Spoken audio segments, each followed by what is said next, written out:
আসসালামু আলাইকুম। তৈরি করে দেখাবো ফুল পিঠা, পুরে ভরা ফুল পিঠা। আর এই ফুল পিঠা দেখতে যেমন সুন্দর, খেতে কিন্তু অনেক মজা। আমি যেভাবে তৈরি করেছি আপনারা যদি এভাবে তৈরি করেন এতটা মজা হবে। আর ভিতরটা এতটা সফট আর উপরটা এতটা ক্রিস্পি। আমি একটি পিঠা ভেঙে দেখালাম পুরে ভরা। আর এখনও যারা আমার চ্যানেলটাকে সাবস্ক্রাইব করে নেয় তারা অবশ্যই আমার চ্যানেলটাকে সাবস্ক্রাইব করে নেবেন এবং পাশে থাকা ছোট্ট বেল বাটনটি ক্লিক করে দেবেন। এতে করে আমি যখন কোনো ভিডিও আপলোড করব সাথে সাথে আপনাদের কাছে নোটিফিকেশন পৌঁছে যাবে। আর যারা আমার ছোট চ্যানেলটাকে সাবস্ক্রাইব করেছেন তাদেরকে জানাই অসংখ্য ধন্যবাদ। তো চলুন আমার তৈরি করতে যা যা লাগছে। এখানে আমি একটি ফ্রাই প্যান নিয়েছি। ফ্রাই প্যানের মধ্যে আমি পানি অ্যাড করে নিব। 1 কাপ আটার জন্য আমি 2 কাপ পানি নিয়েছি আর স্বাদ মতো লবণ দিয়ে একটু মিশিয়ে নেওয়ার পরে এখানে 1/2 কাপ পোলার চালের গুঁড়া নিয়েছি এবং 1/2 কাপ ময়দা নিয়েছি।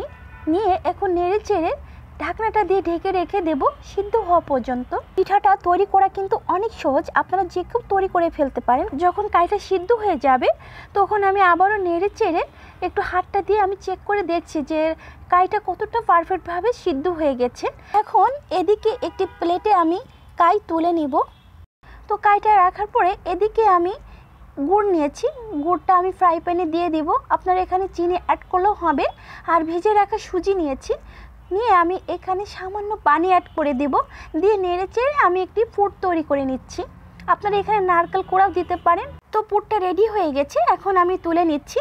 আর এদিকে যে ডোটা আমি তৈরি করেছিলাম সেটা এখন হাতটা দিয়ে ভালো করে মধ্যে নিচ্ছি। ভালো করে চপ করে এই ডোটা তৈরি করে নিতে হবে। এখান থেকে আমি ছোট ছোট করে লেচি কেটে নিব। তো লেচি কেটে নেওয়ার পরে এখানে আমি যে পিঠাটা তৈরি করব ঠিক সেইভাবে আমি ডিজাইন করে নিচ্ছি। এই লেচিটা আমি এইভাবে মাঝখানে একটু গর্ত মতো করে নেব, একটু বাটি মতো। আর যে পুরটা রেডি করেছিলাম সে পুরটা আমি এর মধ্যে দিয়ে মুখটা এখন ছিল করে নেব।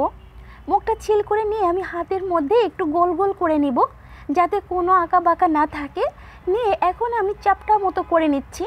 যেভাবে হাতটা দিয়ে একটু চাপটা মতো করে দিয়ে এখানে আমি একটু রান্নার রেগুলার তেল অ্যাড করে নেব।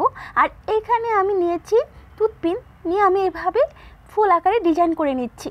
এইভাবে আমি দেখেন কত সহজভাবে ডিজাইন করে নিচ্ছি। পুরে ভরা ফুল পিঠা ডিজাইন আমার ডিজাইন করা হয়ে গেছে। আমি এইভাবে সব পিঠাগুলো ডিজাইন করে নিয়ে এখন তেলে ভেজে নেব। মিডিয়াম টু লোতে এই পিঠাগুলো আমি ভেজে নেব যাতে এই পিঠাগুলো না পুড়ে যায়। এভাবে উল্টিয়ে পাল্টিয়ে নিচ্ছি।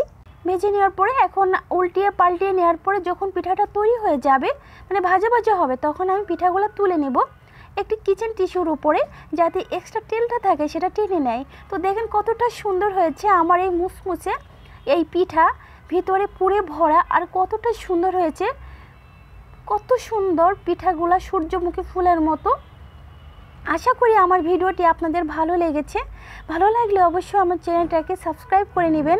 আর একটি পিঠা আমি ভেঙে দেখাচ্ছি যে দেখেন কতটা সুন্দর হয়েছে, ভিতরে পুরে ভরা আর উপরটা ক্রিস্পি। আশা করি আমার ভিডিওটি আপনাদের ভালো লেগেছে।